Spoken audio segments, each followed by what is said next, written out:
Muito obrigada, Sr. Presidente. Senhoras e senhores membros do Governo, senhoras e senhores deputados, nesta legislatura já ficou patente que quanto melhor os portugueses viverem, melhor está o país. Ou seja, deitou-se por terra aquela teoria de anteriores governos e do anterior governo PSD-CDS em particular, que sustentava que para o país melhorar era preciso que a generalidade dos portugueses vivesse mal, que fizesse sacrifícios imensos e que se habituasse a uma certa dimensão de empobrecimento, algo intolerável para qualquer ecologista. A verdade é que se os portugueses tiverem melhores rendimentos, contribuem para a dinamização da economia, a criação de postos de trabalho, a diminuição do desemprego e geram-se melhores contas públicas.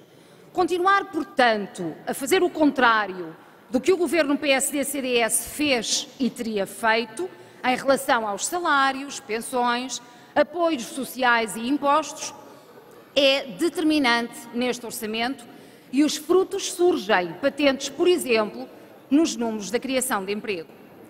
Mas que haja plena consciência que o PS sozinho não teria promovido estas conquistas. Ainda nos lembramos bem das palavras do Sr. Primeiro-Ministro sobre a necessidade de se escolher entre aumentar os salários da função pública ou contratar mais funcionários públicos.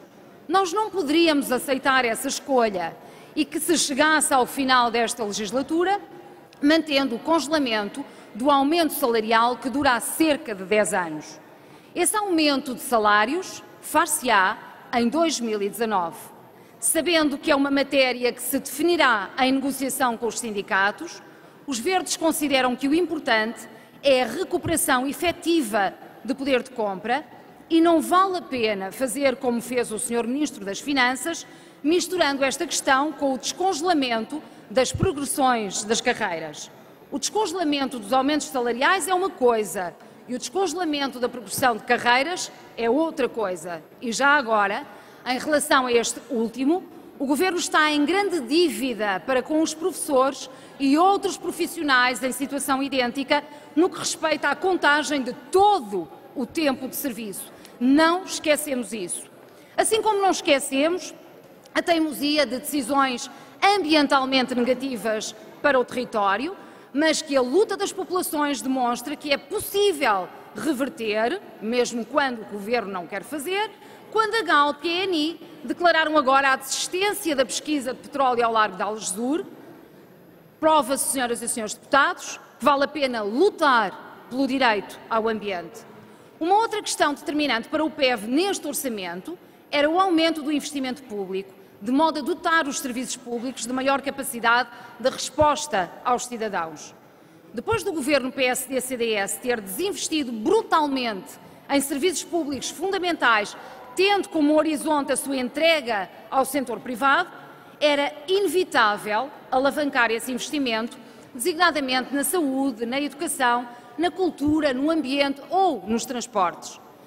Para a cultura, sendo relevante medidas como a baixa do IVA para espetáculos culturais, estamos, contudo, ainda tão longe do 1% do Orçamento de Estado para a cultura. E por que não chegar aos 25 milhões para o apoio às artes? O país tem tudo a ganhar com isso no âmbito da criação artística e da fruição da cultura. O fomento dos transportes públicos é determinante para o combate às alterações climáticas, para a coesão do território, para garantir o direito à mobilidade das populações e para gerar núcleos urbanos mais sustentáveis. Um incentivo importante para o efeito é um passe social com uma efetiva redução tarifária aplicado ao nível nacional e cumulativo com o já existente desconto para os passos 418 e sub-23 e também com a dedução integral do IVA dos passos sociais em sede IRS, tudo matérias para as quais o PEV batalhou e trabalhou.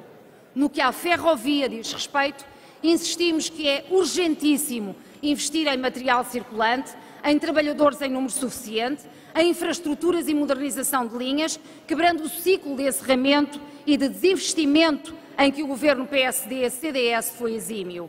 E há investimentos que não podem continuar na gaveta, com a relevância que têm, por exemplo, no combate à interioridade, como a eletrificação do troço Casa Branca-Beja para fazer a ligação direta a Lisboa e com a respectiva ligação à Funcheira. Se quer gerar potencialidade de desenvolvimento do território, estes são investimentos determinantes.